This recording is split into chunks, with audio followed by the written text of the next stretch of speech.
very careful not to get in trouble. Yes, sir. Very good. Thank you.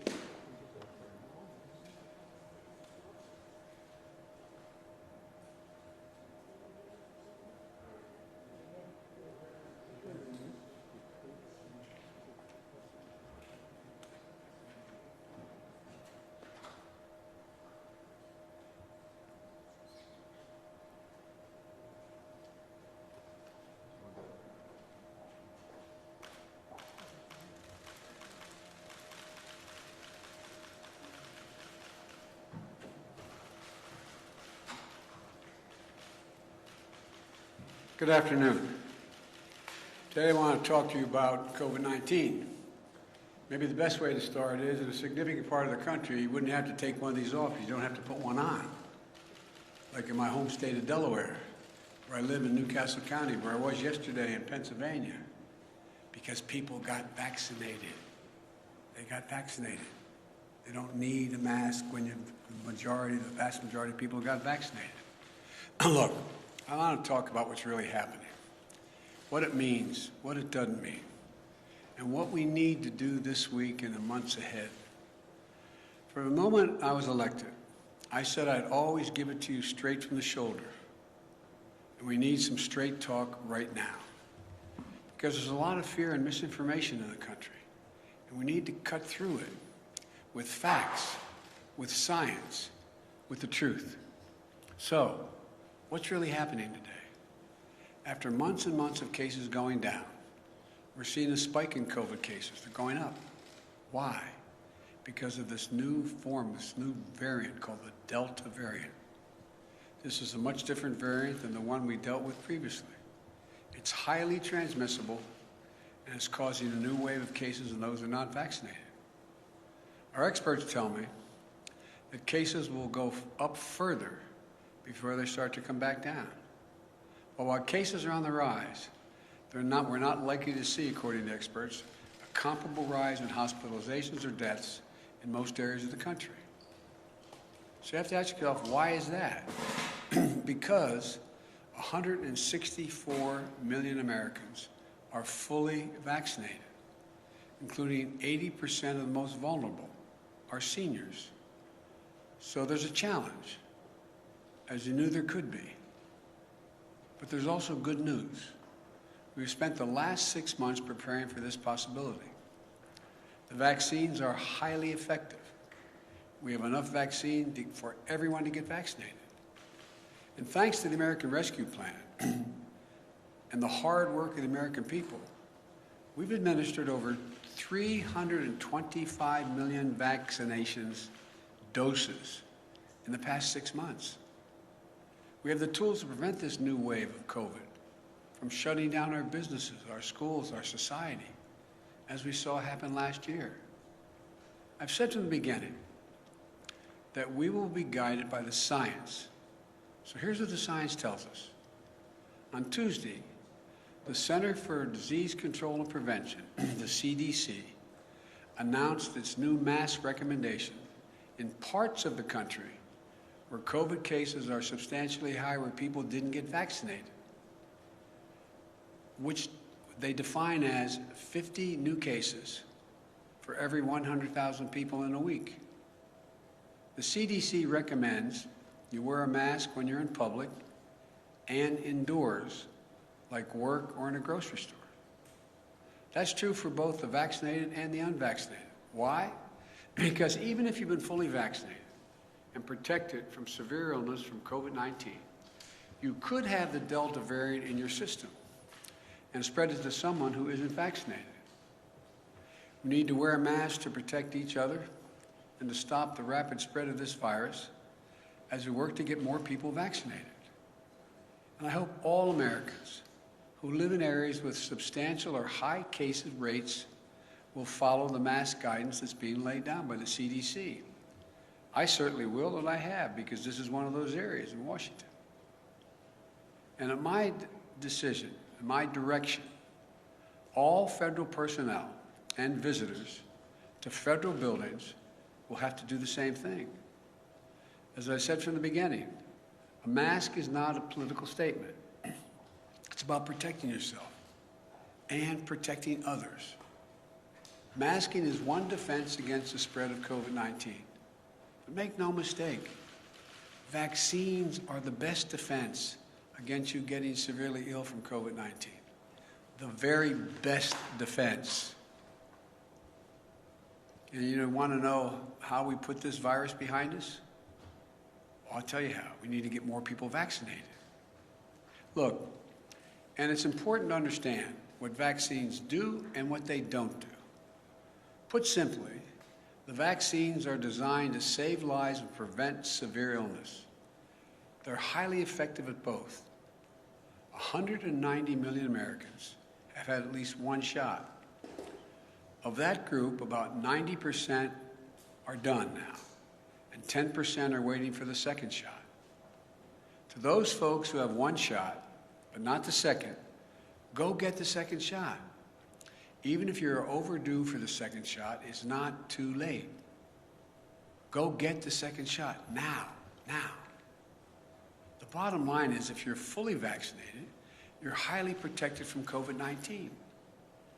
But I also know that many of you who are vaccinated are concerned about what's called breakthrough cases. Yes, some fully vaccinated people will still test positive, and some will show some symptoms of COVID-19. That's expected with almost every vaccine there is for other diseases. But breakthrough cases remain rare, and almost all are mild cases. In fact, virtually all hospitalizations and deaths are among the unvaccinated. I also know many of you are wondering if you need a booster shot to add another layer of protection. As of now, my medical advisors say the answer is no. No American needs a booster now. But if the science tells us there's a need for boosters, then that's something we'll do. And we have purchased the supply, all the supply we need to be ready if that was called for. Folks, the truth is, as more people get vaccinated, we are better protected as a nation to continue reopening safely and responsibly. We are not fully out of the woods yet, because what is happening in America right now is a pandemic of the unvaccinated. Let me say that again. It's a pandemic of the unvaccinated. There are about 90 million Americans who are eligible to get the shot, but haven't gotten it yet. As I just mentioned, nearly all of the cases, hospitalizations, and deaths due to COVID-19 today are from unvaccinated people. Last month, a study showed that over 99% of COVID-19 deaths have been among the unvaccinated. 99%. This is an American tragedy. People are dying and will die who don't have to die. If you're out there unvaccinated, you don't have to die. Read the news. You'll see stories about unvaccinated patients in hospitals. As they're lying in bed, dying from COVID-19, they're asking, "Doc, can I get the vaccine?" And the doctors have to say, "Sorry, it's too late."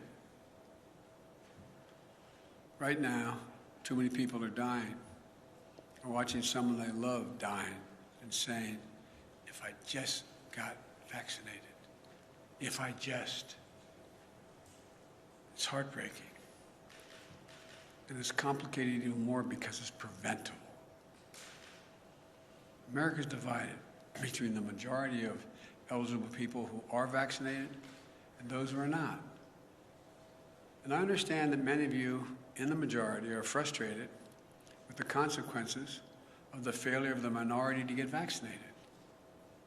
But I want you to know that I'm going to continue to do everything I can to encourage the unvaccinated to get vaccinated. That includes addressing hesitancy and misinformation head-on.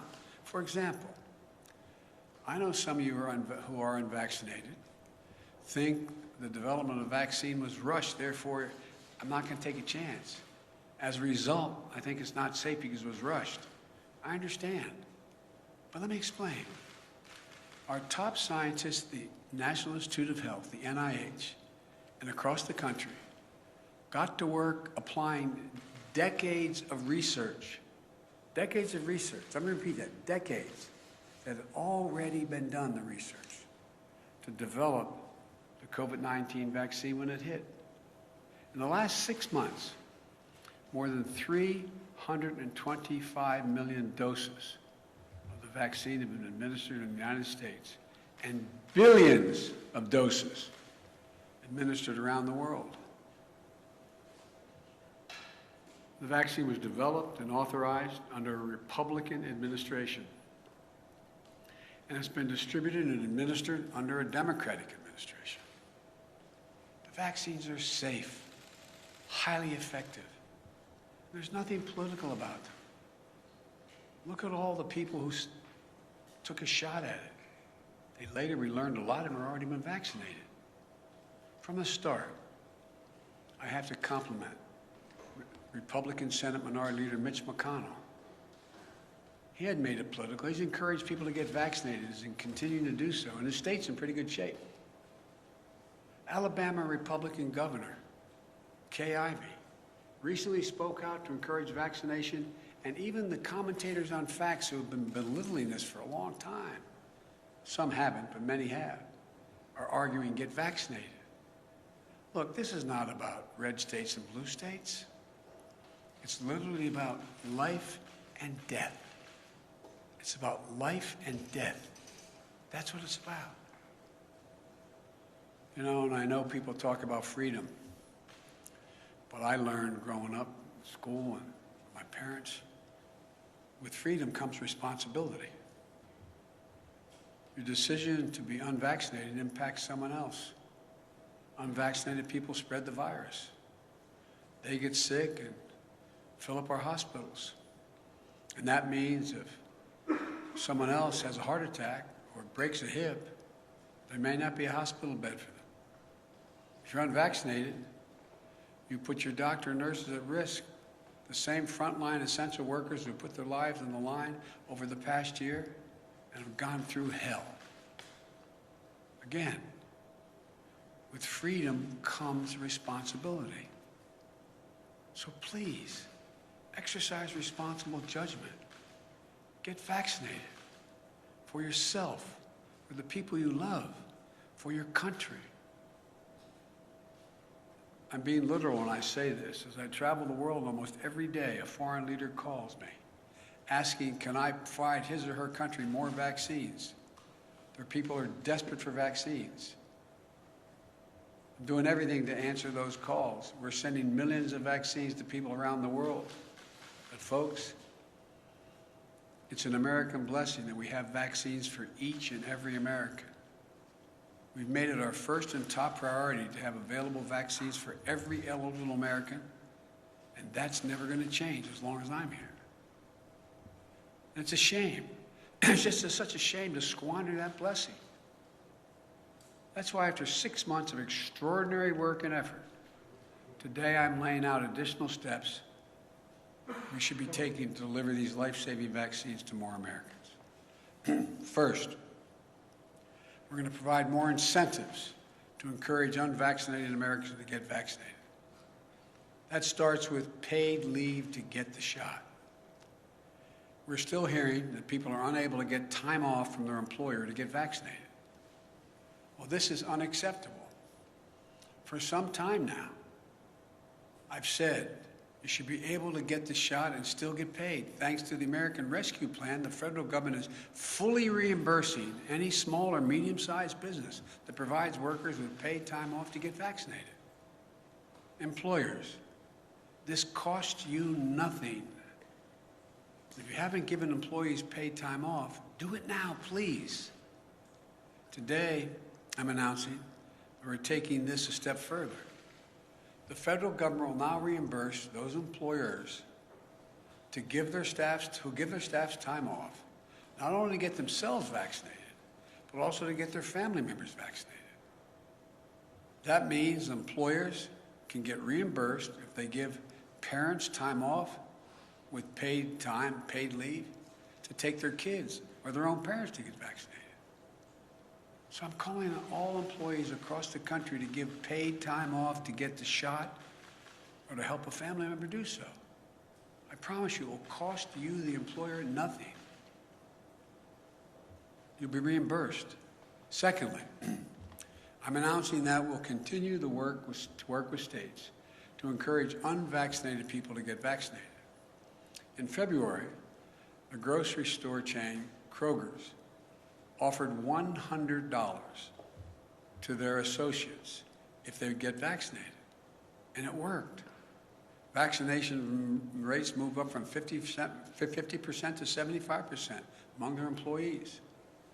States like New Mexico, Ohio, and Colorado are offering similar incentive programs that have helped increase vaccination rates.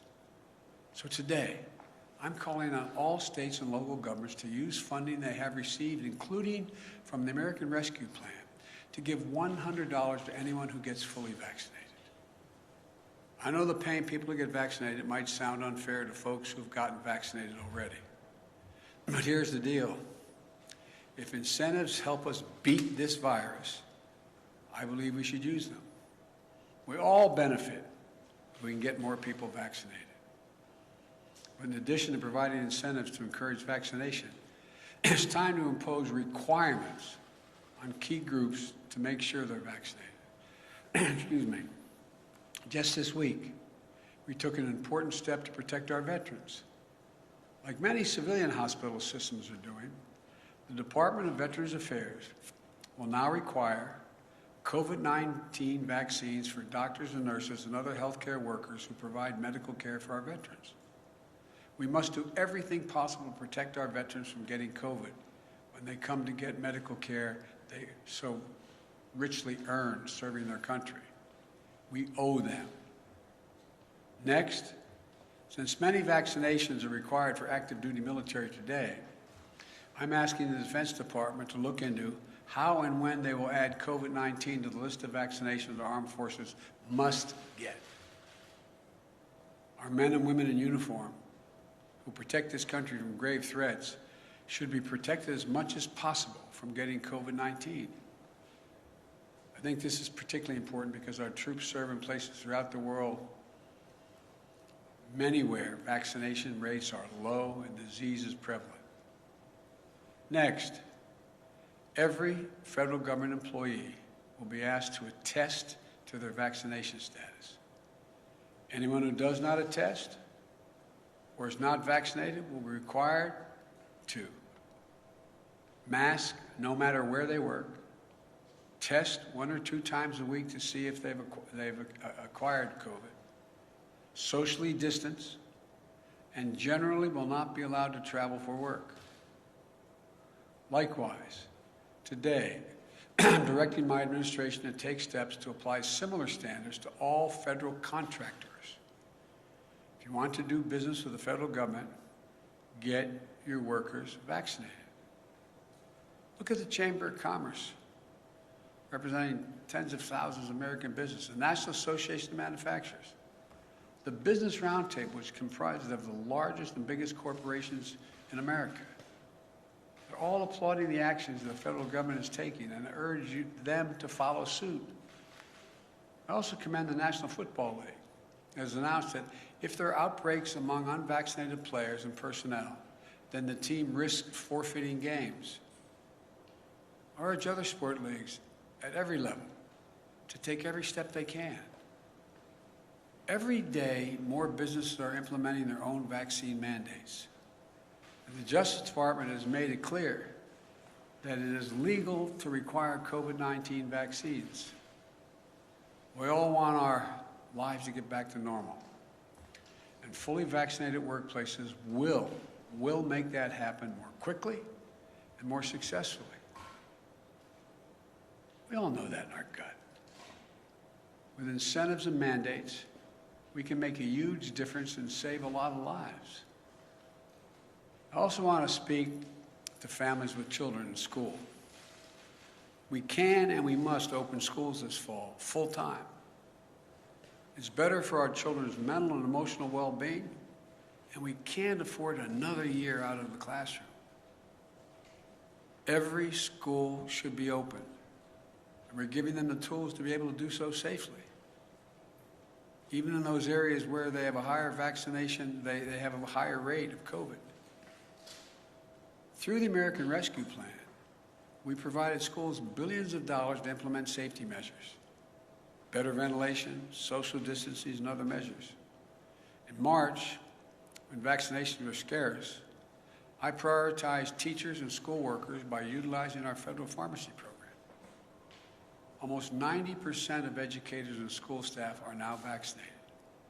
Additionally, the CDC has provided clear guidance on how all schools can safely protect the kids and bring them back to the classroom. Every student wear a mask. It's that simple. So we've funded safety measures in schools, we've vaccinated teachers and staff, and we can mask up our kids for further protection. But once again, there's one more thing we need to do. Get more adolescents, ages 12 and up, vaccinated now that they've been cleared. In the past week, the good news, we've seen the average number of 12 to 17-year-olds getting vaccinated increase 22% per day. Today, I'm asking school districts to host one last pop-up vaccination clinic over the coming weeks for kids ages 12 and up. We're directing the federal pharmacy program to help make that happen. Parents, get your children vaccinated. You do it for so many other things right now. For kids under 12, if and when the vaccines are deemed safe for them, we'll be prepared to get the vaccines administered as quickly and as safely as possible. Look, and as we work to vaccinate more Americans, we're prepared for outbreaks in areas where there are unvaccinated people. My administration has made it clear to every governor that more federal resources are available to them. This includes deployment of surge teams composed of experts from the CDC and the Federal Emergency Management Agency, the FEMA. We're going to continue to provide states with more testing, treatments, protective equipment, personnel, mobile vaccination clinics to stem the surge of the virus among the unvaccinated. The pictures of hospitals in several states overloaded with patients is unnecessary, avoidable, and tragic. You know, we'll help any health system overloaded and unable to cope with the spike in cases. We're ready to do that. Let me close with this. If you're at home and vaccinated, but anxious, or even angry, or if you're at home and unvaccinated, unbothered, and unconvinced, let's step back and see where we are. Just remember how we've emerged from the dark winter into a hopeful spring and summer. Really remember just how dark that winter was. Over 3,600 Americans were dying each and every day. And now, even with the surge among the unvaccinated, we're down to that 300 Americans a day. Significant. Millions of people were out of work, out of homes, out of hope and going hungry. Remember those long lines? People in their automobiles waiting for a box of food to be put in their trunk? Experts and pundits said we couldn't get the vaccines. And even if we could get the vaccines, we couldn't get it in people's arms. We couldn't get them vaccinated. They predicted our economy would collapse. Remember how we stayed focused and how we went to work? In 6 months, we got 164 million Americans fully vaccinated. Because we vaccinated so many people, put in place so many safety measures, and got economic help to businesses and people most in need, our economy is recovering. More than 3 million Americans are back to work since I was sworn in. A faster job growth than any previous administration, any. We're experiencing the fastest economic growth in nearly 4 decades, the best in the world as of now.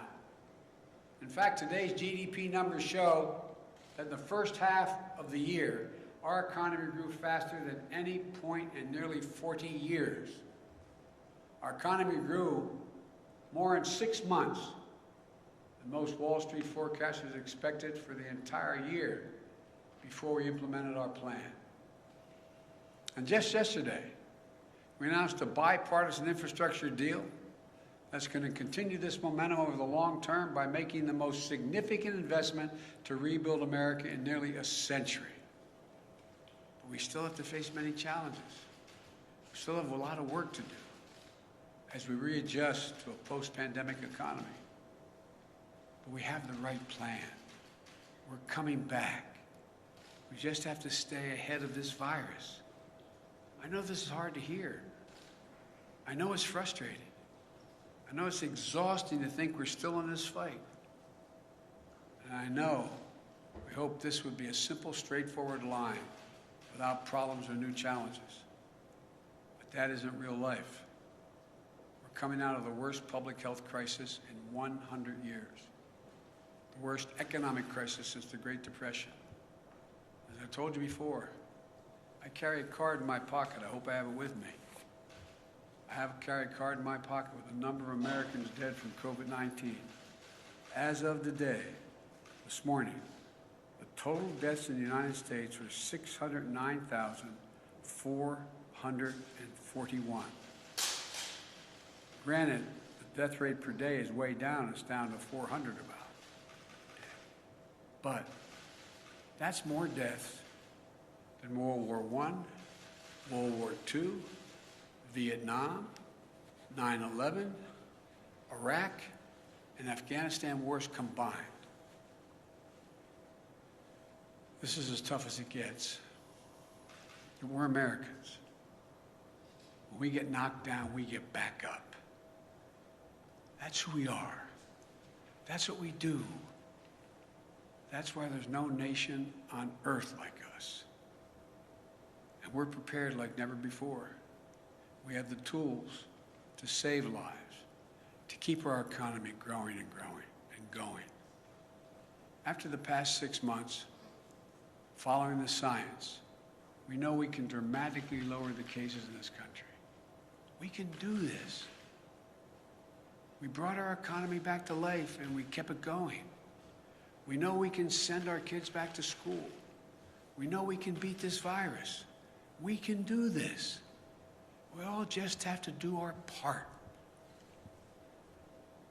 My fellow Americans, this nation has never failed. We have come together as the United States of America.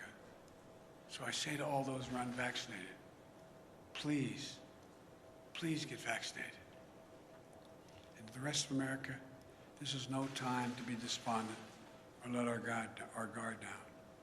We just need to finish the job with science, with facts, with the truth. Together as Americans, we're going to be able to beat this. May God bless you all, and may God protect our troops. Thank you. Mr. President, why do vaccinated people still need to mask up? Mr. President. How long do you think it might be necessary to wear a mask, and at what point do you think people might have to have a booster shot? Thank you. I said in my talk, the booster shot is not needed now. It is possible that it will be needed later. I don't know. The science hasn't dictated that yet. And the first part of your question? How long do you think people might have to wear a mask again? Well, if you notice, a lot of places people don't have to wear masks. Let's get that straight. The places where people have gotten vaccinated, where we have a high vaccination rate, people do not have to wear masks at all. Like some of you were with me yesterday when I was up in Lehigh Valley. Didn't have to wear a mask there. Don't have to mask if you come home to Delaware with me. I know you love doing that. But you don't have to wear a mask. The places people are probably going to have to wear masks in those communities where the high rate of unvaccinated stays high and they don't move. They don't move to getting vaccinated. But I think you're going to find the patience of businesses and the patience of a lot of other people running thin. Because the fact is, if you had high vaccination rates, we wouldn't be in this spot right now. Yes, sir. Mr. President, will this set up an American workplace for federal workers and private sector that really is the vaccinated versus the unvaccinated? And is that a pressure you're trying to harness now? Well, no, I'm not, look, what I'm trying to do is keep people safe. I mean that sincerely. So, if in fact you're unvaccinated, you present a problem to yourself, to your family, and to those with whom you work. Because as pointed out, I was asked the question about why would people who have already been vaccinated get it? Well, you got anywhere from 2 to 3% on average, the last study done, that can still get COVID. They don't get very sick, they don't get hospitalized, it's not serious, but they can catch it. And the concern is they may be able to pass it on. And so that's all being studied right now.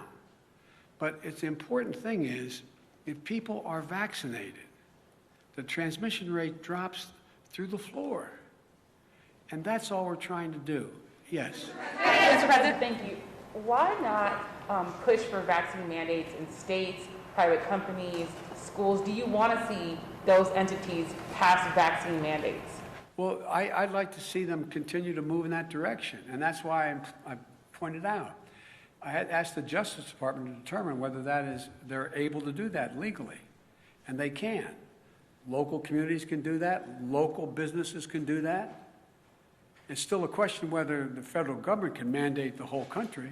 I don't know that yet. Mr. President, you said earlier this week that we are not headed back towards lockdowns. But if the science is evolving, how can you be so confident in that? We heard you say weeks ago that the virus was on, but Dr. Fauci has also indicated that we are headed in the wrong direction. Well, you know, you're literally correct on everything you said, but it doesn't come to the conclusion you're implying. It is clear that if everybody's vaccinated, the existing vaccines work to prevent death, serious illness, hospitalization. Okay? If tomorrow I could wave a wand and every American was vaccinated, then in fact we'd be out of the woods. Now, can something else happen a year from now? Can there be a different virus? Can there be something? It's possible. But I'm talking about COVID and the existing variants that have come forward so far. So it's a simple proposition. If you're vaccinated, you find yourself in a situation where you are highly unlikely, even if you somehow get the virus, very small percentage do, that you are not going to be hospitalized, you're not going to be on a ventilator, you're not going to be sick, but you could be in a position to possibly spread it to someone who wasn't if you have it in you. Yes? Thank you so much, Mr. President. Thank you. I wanted to ask, why not require that the people show proof that they're vaccinated? And also, if you could just, with the 4 million, how much of an impact do you think this will have? Do you have a projection, sir? The projection on what? On how many people will get vaccinated by putting in this system? No, I'm not going to get in the business of projecting. Exactly how many people are likely. All I know is that we go through these periods, then we run up against a wall, then something happens where people realize, oh my Lord, this is really a problem, and they begin to see things. Look, the fact that a lot of your friends are now saying, get vaccinated, who were before were saying, this is not a problem, this is all a Democratic thing, with a small d and a capital D. I mean, there's a lot changing. People are becoming aware. The more aware they become, then we have these surges of people going out and getting vaccinated. And it just keeps building. I'm sorry, sir. What about what? What about requiring proof, sir? Well, there's 2 ways to do it. I think you're going to see some institutions doing that. Like you're going to fly abroad, you're going to have proof. You're not just going to be able to say, yeah, I got tested. You got to provide proof. My guess is if we don't start to make more progress, a lot of businesses and a lot of enterprises are going to require proof for you to be able to participate. Mr. President, back. And then I'm going to take off shortly here. What further actions are you going to take to encourage private businesses to follow this type of model to either require vaccines or require testing or other preventative procedures? I just did.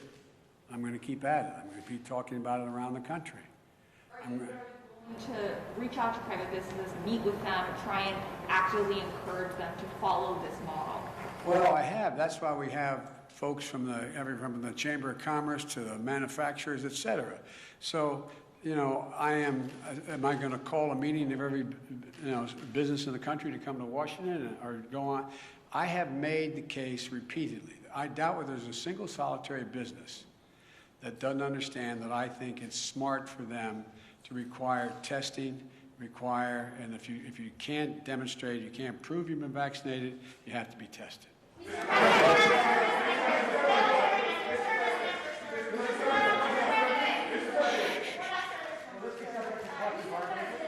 Secretary Austin said he was already considering mandating the Yeah. vaccine after it was fully approved. Would you like to see the mandate go into effect before full approval, and do you think he's open to that? I know he's open to it, and the question is, when is the right time to get the most bang for the buck when you do it? A lot of this is timing, and so I think it's going to happen. But look, the one thing that you all are being politely and appropriately referencing is that it's still a temporary approval. So when does the final approval come? It usually takes a lot of work to get there. I made a commitment. I would not tell anyone in the Justice Department who they should prosecute, and I would not tell the health industry, the government health entities, what they should say and do. But my expectation is they're going to reach that conclusion in the early fall. Thank you very much. Mr. President, you said if you are fully vaccinated, you no longer need to wear a mask. And it seems... I said if you're fully vaccinated in an area where we do not have, well, let me clarify. In May, you made it sound like a vaccine was the ticket to losing the mask forever. And That those were people who were going to understand. Vaccinated made a gigantic difference. A new variant came along. It was spread more rapidly.